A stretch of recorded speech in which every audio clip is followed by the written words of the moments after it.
Zee 24 तास, एक पाऊल पुढे. केदार शिंदेच्या खो खो सिनेमाला मल्टीप्लेक्समध्ये प्राईम टाइम मिळणार आहे. दादरच्या चित्रा थिएटरनं खो खोला प्राईम टाइमचे खेळ देऊ केले आहेत. झी 24 तासनं याबाबतचं वृत्त सर्वप्रथम दाखवलं होतं आणि झी 24 तासच्या या बातमीनंतर खो खोला देखील प्राईम टाइम आता मिळालाय.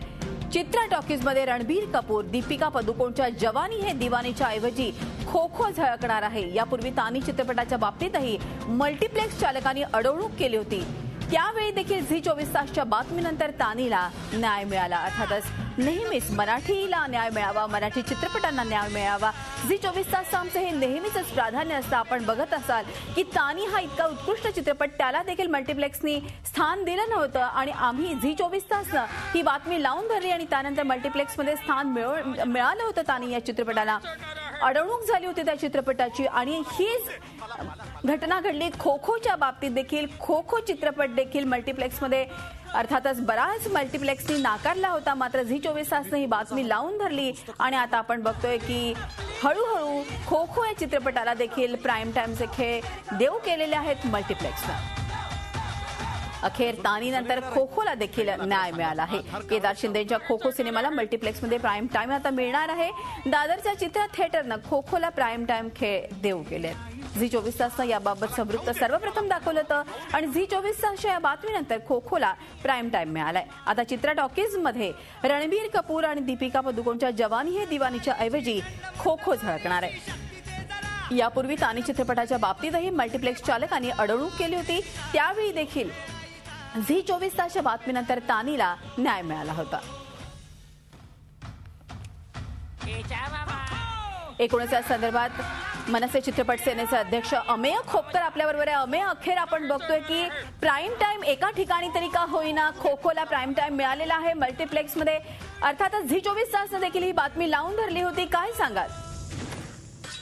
काल केदार शिंदे आणि मनसे चित्रपट सेनेकडे तक्रार केली होती की त्यांना प्राईम टाइम मिळत नाहीये, थिएटर्स मिळत नाहीयेत आणि ही बातमी झी 24 तास देखील उचलून काल दिवसभर त्यांनी तर बातमी केली होती. त्यानंतर आदरणीय राज ठाकरे साहेबांच्या आदेशानुसार सर्व मल्टी मालकांना काल दुपारी आमच्याकडनं पत्र केलेलं आहे. तर आम्ही 24 तासाचा इशारा दिला होता की 24 तासाच्या आज जर का चित्रपट गृहामध्ये स्क्रीन्स नाही मिळाले तर त्यांना तीव्र आंदोलन करेल. आज आतापर्यंत माझ्याकडे लिस्ट आल्यानुसार ज्या ज्या ठिकाणी केदार शिंदे यांना प्राईम टाइम हवे होते तिथे तिथे त्यांना मिळालेलं आहे. मला आज झी 24 तासचे आभार मानतो. धन्यवाद अमेयजी आमच्याशी बोलल्याबद्दल. मनसे चित्रपट सेनेचे अध्यक्ष अमेय खोपकर आपल्याबरोबर होते. तर केदार शिंदे देखील हे आता आपल्याबरोबर आहे खो खो चित्रपटाचे. केदारजी, आपल्याला माहिती आहे की पुन्हा एकदा अडवणूक झाली होती खो खो आपण आपल्या चित्रपटाची, मात्र आता हळूहळू काय होईना मल्टीप्लेक्समध्ये प्राईम टाइमला जागा मिळायला लागलेली आहे. झी 24 तासनं देखील ही बातमी लावून धरली होती. काय आपली प्रतिक्रिया? एकतर झी 24 तासचे आभार. कारण काय आहे की मराठी चित्रपटावर जेव्हा जेव्हा संकट ओढवलंय पहिल्यांदा पाठीशी उभं राहण्याचा एक प्रयत्न तुमच्याकडून नेहमीच झालाय. दुसरं, मला स्वतःला असं वाटतं की हा एक केदार शिंदेचा फक्त मुद्दा नव्हता, एकंदरीतच मराठी सिनेमांच्या सगळ्या रिलीजच्या प्रकरणातला हा भाग होता.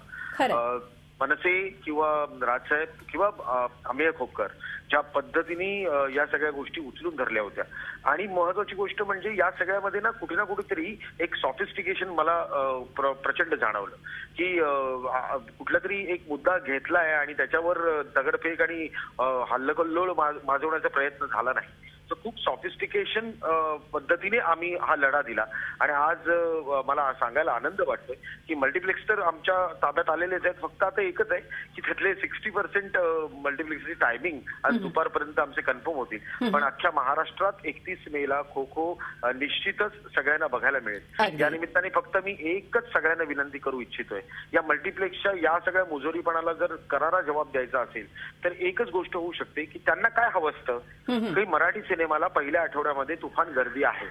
ही गर्दी जोपर्यंत त्यांना दिसत नाही तोपर्यंत त्यांना मराठी सिनेमाबद्दल किंवा मराठी भाषेबद्दल त्यांना आदर आणि प्रेम ही वाटू शकणार नाही.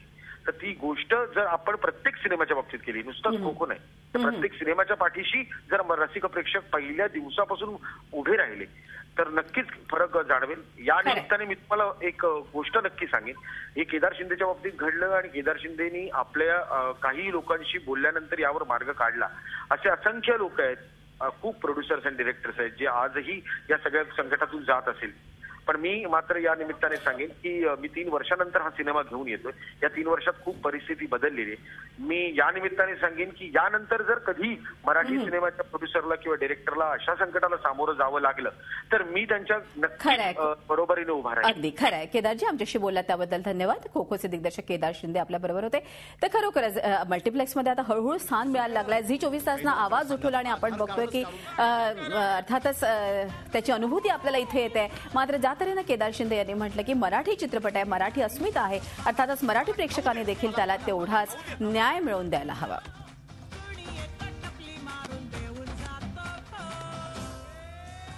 झी 24 तास, एक पाऊल पुढे.